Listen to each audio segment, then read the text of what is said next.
Bharatiya Janata party हमेशा से बिहार के लोगों को ठगने का काम करती है और मैं बिहार के लोगों को बेवकूफ़ बनाया जा रहा है, वो भी धनाढ्य लोगों के दबाव में, ताकि बिहार को एक लेबर सप्लाइंग स्टेट बना के रखा जाए। इनके कुशासन से, राजग गठबंधन के कुशासन से लोग मुक्ति चाहते हैं। आज तक नीतीश कुमार जी हमेशा बिहार को स्पेशल स्टेटस के दर्जे की मांग करते रहे, वो मिला नहीं। पटना विश्वविद्यालय को केंद्रीय विश्वविद्यालय बनाने की मांग करते रहे, पब्लिक मीटिंग में हाथ जोड़ के, वो तो हुआ नहीं। नमस्कार, मेरा नाम प्रेम है और आप देख रहे हैं फर्स्ट बिहार झारखंड। सदन में किस तरीके से बजट पेश किया गया, उसके बाद तमाम जो सत्ता पक्ष के लोग हो या फिर विपक्ष के लोग हो, तमाम लोग अपनी बातों को भी रख रहे थे। हमारे साथ बात करने के लिए कांग्रेस के प्रदेश अध्यक्ष हैं अखिलेश प्रसाद सिंह। इन्होंने भी सदन में अपनी बातों को रखा। सदन में आप बजट पर बोल रहे थे और कह रहे थे कि बिहार को कुछ नहीं मिला, पर जो बीजेपी के लोग हैं वो कह रहे हैं कि बिहार को तो बहुत कुछ दिया है।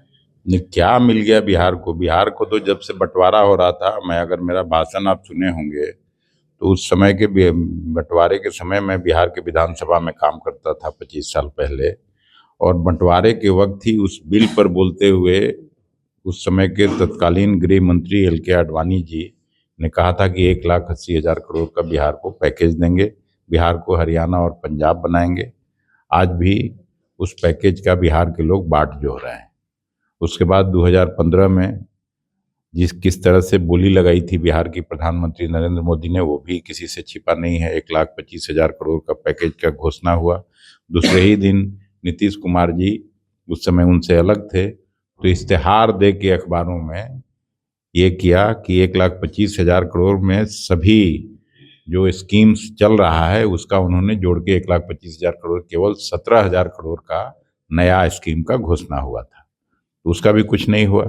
आज तक नीतीश कुमार जी हमेशा बिहार को स्पेशल स्टेटस के दर्जे की मांग करते रहे, वो मिला नहीं। पटना विश्वविद्यालय को केंद्रीय विश्वविद्यालय बनाने की मांग करते रहे, पब्लिक मीटिंग में हाथ जोड़ के, वो तो हुआ नहीं।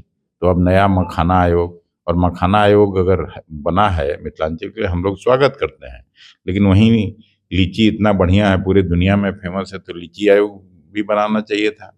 उससे इधर चले आइए तो बनाना इतना बढ़िया है, हाजीपुर का केला पूरा विश्व विख्यात है, तो लीची आयोग भी बनाना चाहिए था, बनाना आयोग भी बनाना चाहिए था।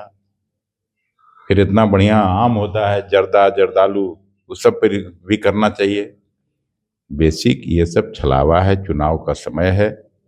भारतीय जनता पार्टी हमेशा से बिहार के लोगों को ठगने का काम करती है, और मैंने अपने भाषण में कहा था कि एक सुनियोजित साजिश के तहत बिहार के लोगों को बेवकूफ़ बनाया जा रहा है, वो भी धनाढ्य लोगों के दबाव में नीतियां बन रही हैं, ताकि बिहार को एक लेबर सप्लाइंग स्टेट बना के रखा जाए, ताकि उन लोगों के बड़े बड़े कल कारखाने में चीप लेबर बिहार से उपलब्ध हो सके।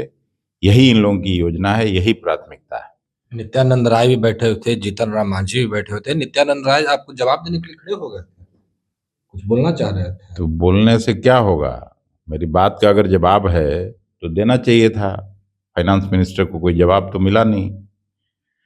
मैंने ये भी कहा था कि 60-61 के समय में इसी बिहार का 70% GDP में कंट्रीब्यूशन था, हुआ करता था। जो नेशनल आय में उसका 70% था, आज घट के 32% हो गया। 8% से 4% हो गया पर कैपिटा इनकम। तो बिहार तो लगातार पिछड़ता जा रहा है बाकी राज्यों की तुलना में। आप कुछ और बोलने के लिए चाह रहे थे पर घंटी बज गया और बीच में मैं एग्रीकल्चर सेक्टर का मैं बोलना चाह रहा था। वो तो ठीक है, कोई अंत नहीं है बिहार का। अगर दुख बताने लगे, दर्द बताने लगे तो ठीक है, घंटों मैं बोल सकता हूँ। बिहार के साथ लगातार सौतेलेपन का व्यवहार हुआ है, अन्याय हुआ है, और उसकी तरफ कभी भी राष्ट्रीय राजग गठबंधन की सरकार, चाहे वो स्वर्गीय वाजपेयी जी का रहा हो, चाहे नरेंद्र मोदी जी का पिछले 11 साल से है, बिहार उनकी प्राथमिकता में नहीं है। नहीं, पर दिल्ली में जो कांग्रेस के लोग हैं या फिर जो एनडीए के विपक्ष में लोग हैं, वो लोग कहते हैं कि सब कुछ दे दिया बिहार को, ये बजट बिहार के नाम रहा और बिहार में यही चीज उल्टा हो जाता है। ऐसा एनडीए के लोग तो कहते हैं। तो एनडीए के लोग क्या कहेंगे? बिहार को कुछ नहीं मिला? नहीं, आप लोग पर बिहार आरोप लगा रहे हैं ना कि दिल्ली में जब रहते हैं तो कहते हैं कि सब कुछ बिहार के दे दिए, जो दिल्ली के सांसद है मैं दिल्ली में ही ना, कोई सदन में बोला हूँ, कोई बाहर तो बोला नहीं। सदन के भीतर अगर सरकार के पास जवाब थी तो वहां जवाब देना चाहिए था। बिहार में सर विधानसभा के चुनाव होने हैं, तमाम दल के लोग तैयारी कर रहे हैं, नीतीश कुमार भी प्रगति यात्रा पर है, तेजस्वी यादव भी कर रहे हैं, क्या कुछ रणनीतियां बन रही है? इस बार इनके कुशासन से, राजग गठबंधन के कुशासन से लोग मुक्ति चाहते हैं और निश्चित रूप से हम लोगों के गठबंधन की सरकार बनेगी। पिछली बार भी अगर आप लोगों को ठीक से याद होगा तो दोनों गठबंधन में केवल 10 से 12,000 वोट का डिफरेंस था, केवल 11-12,000 वोट उनको ज्यादा आया था। सर कह रहे हैं कि दिल्ली में जिस तरीके से खंड खंड में बिखर गए, बिहार में भी यही होने वाला है। अच्छा, तो चुनाव आने दीजिए। ऐसे ही बात करते थे लोग झारखंड में, तो झारखंड में बुरी तरह हारी भारतीय जनता पार्टी। झारखंड बिहार में कोई बहुत अलग ये नहीं है, एक बिहार का ही हिस्सा झारखंड भी था और झारखंड ने दिखाया है रास्ता उन लोगों को। बिहार में जो कांग्रेस के प्रभारी थे उनको भी बदला गया है। तो वो तो ये सब तो रूटीन मैटर है, चलते रहता है। नए प्रभारी के नेतृत्व में मजबूती से हम लोग चुनाव लड़ेंगे और सरकार बनाएंगे। चुनाव पर बात आई, कितने सीट पर दावेदारी की? ये आपके बताने वाली बात नहीं है, ये जहां बात करनी है वहां बात करेंगे। पिछले बार 70 लड़े थे, क्या 70 रहेगा या फिर उससे बढ़ेगा? ये आपको बताने वाली बात है ही नहीं।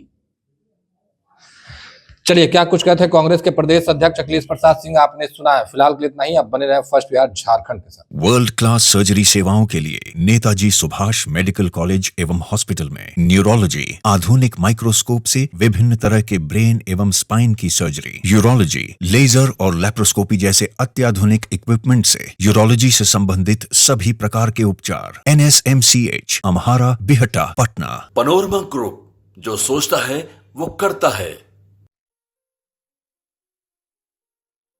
ये लो मुंह मीठा करो, आज मैंने अपना जॉब छोड़ दिया, अब हम पूर्णिया वापस जाएंगे। जॉब छोड़ दिया है? मतलब ये घर कैसे चलेगा, हम करेंगे क्या, और माँ बाबूजी क्या बोलेंगे? इसलिए मैं एक और मिठाई का डब्बा लाया, अपने बिजनेस के लिए लोन अप्रूव हो गया। अरे लोन अप्रूव हो गया वो तो ठीक है, लेकिन पूर्णिया में हम रहेंगे कहाँ? अपना घर भी तो नहीं है वहाँ। इसलिए तो एक और मिठाई का डब्बा अलग से लाया हूँ। हमने पूर्णिया में घर ले लिया है, पूर्णिया के ई होम्स पैनोरमा में। पूर्णिया में पैनोरमा ग्रुप लेकर आए हैं ई होम्स पैनोरमा। बड़ा घर, आलीशान जिंदगी और अत्याधुनिक सुविधाओं के संग। अरे अरे, अब क्यों मुंह मीठा करवा रही हो? क्योंकि हम घर वापसी जो कर रहे हैं। घर वापसी की खुशी पूर्णिया में ई होम्स पैनोरमा के संग। E homes panorama, luxurious lifestyle redefined.